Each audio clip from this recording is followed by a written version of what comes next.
தாவேகாவும் எல்லா கதவுகளையும் திறந்து வைத்திருக்கின்றன. ஆட்சியில் பங்கு தருகிறோம் என்றெல்லாம் ஆஃபர் தருகிறார்கள்.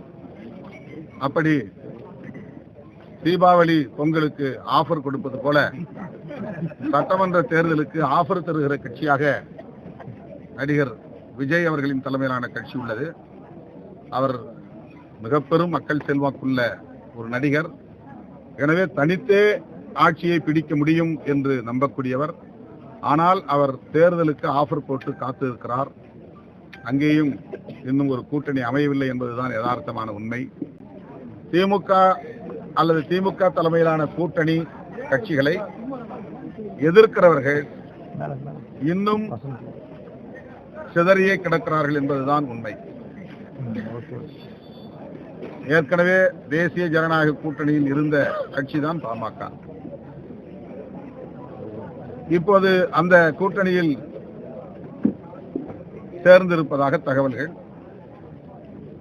பாமகவுக்குள்ளேயே இன்னும் உட்கட்சி முரண் தீர்ந்த பாடில்லை. இந்த நிலையில் அதிமுக பாமக எங்கள் அணிக்கு வந்துவிட்டது என்று மார்த்தட்டிக் கொள்கிறது. அதிமுக பாஜக தலைமையில் கூட்டணி அமைவதற்கே இவ்வளவு பெரிய பாடு, திண்டாட்டம். எல்லா கதவுகளையும் திறந்து வைத்திருக்கிறார்கள். அவர்களோடு ஏற்கனவே பயணித்தவர்களே அவர்களோடு இணைவதற்கு தயக்கம் காட்டுகிறார்கள்.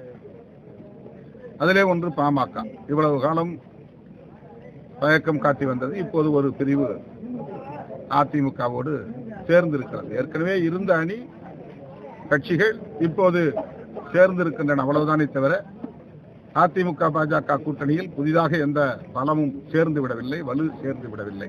டயா பூஸ்டர் சுகருடைய ரிமோட் கண்ட்ரோல் இனி உங்க கையில. அனைத்து மருந்து கடைகளிலும் கிடைக்கும்.